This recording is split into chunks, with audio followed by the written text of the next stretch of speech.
Now let's begin by explaining the meaning of lines.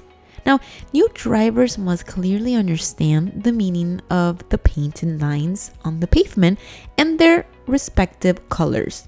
For this reason, we'll explain in detail how you should proceed according to the lines and their colors.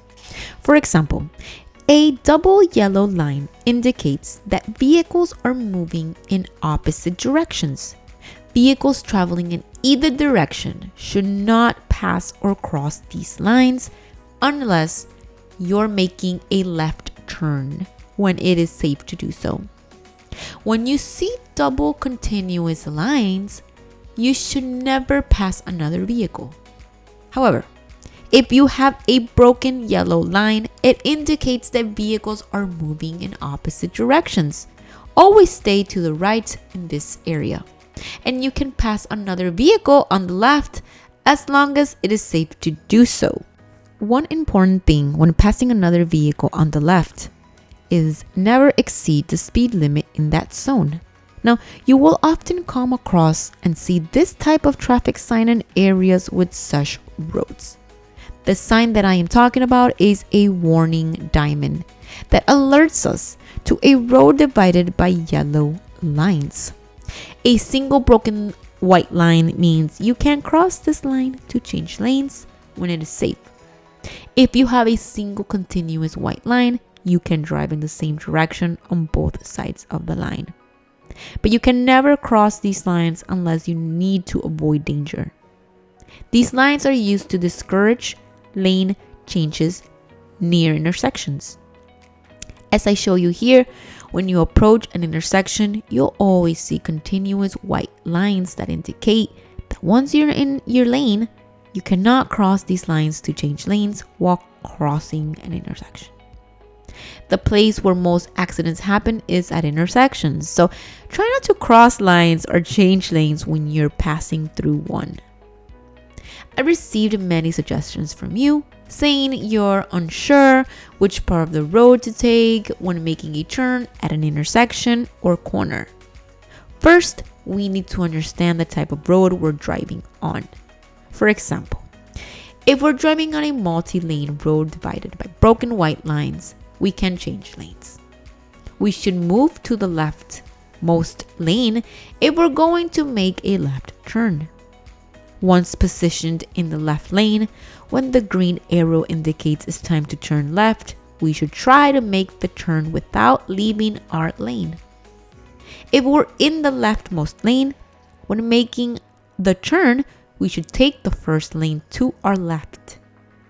Be very cautious because when making a turn at the next intersection, you need to try to avoid leaving your lane. You don't want to hit other vehicles or have an accident. Now, when turning right, we should always stay in the rightmost lane. Vehicles turning right should slow and signal well in advance. This way, we can communicate our intentions to other drivers. When turning from the right lane, we should end up in the rightmost lane. Don't forget, if you need to take a turn from a stop sign and the road is divided by yellow lines, you should always stay on the right side of the road. After the yellow line, your car should remain in the right side of the road. I recommend practicing in a safe area with yellow lines in the center and stop signs so you can practice your right and left turns and clearly understand which part of the road you should take. Look, right here I'm making a left turn and I must end up to the right of the yellow line. If I'm at a stop sign and I'm going to make a right turn, when I make the turn, I should also end up on the right side of the road. With practice, you'll clearly understand which part of the road you should take to drive properly. Now, let's talk about traffic lights at intersections because I feel like this is a very important topic. Many of you have also left comments asking how to proceed at traffic lights at intersections. When approaching an intersection with a green light, you have full right of way. Always slow down a bit so you have time to react if the light changes to yellow. If the light is red, When you approach the intersection, you must come to a complete stop behind the crosswalk. The red light indicates that you must remain stopped until it turns green. If you're going to make a right turn and you have a red light, you must come to a complete stop behind the crosswalk. Now, before turning, you must yield to all approaching cyclists and pedestrians. Vehicles coming from the left have full right of way. Yield to all vehicles moving through the intersection before making a right turn.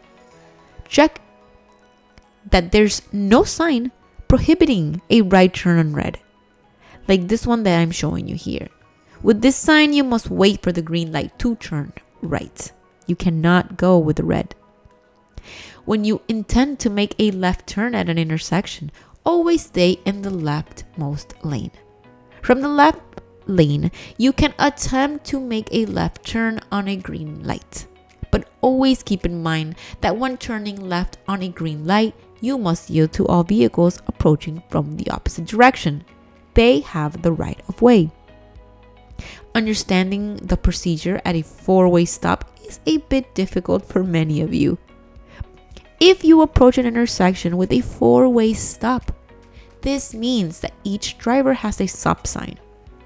The driver who arrives first makes the stop, has the right to go first. If two vehicles arrive at the same time at the intersection and make their stop, the driver on the left must yield to the driver on the right. You can identify four-way stop signs by the sign below the stop sign that indicates four-way. Here's an example. This makes it different from a simple stop sign. When you see a stop sign with the sign below it, it indicates that all drivers have a stop sign. When you have a simple stop sign, stop behind the stop line, check that it's safe to proceed, and when it is safe, proceed with caution. Roundabouts. So, roundabouts usually have a yield sign, and this red triangle you see here, it's the yield sign. The yield sign tells us that we must yield to vehicles already circulating in the roundabout. So if I approach a roundabout and I have a yield sign, but no vehicles are circulating, I don't need to stop. I can proceed with caution. We also must identify one-way streets. For example, here I'm approaching a street with a white arrow pointing left.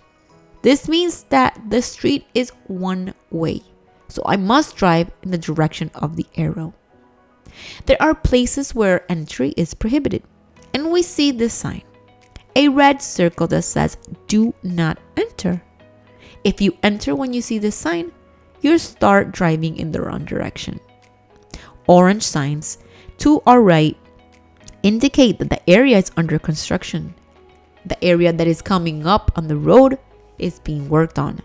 We should be prepared to reduce our speed and pay attention to all instructions in that area.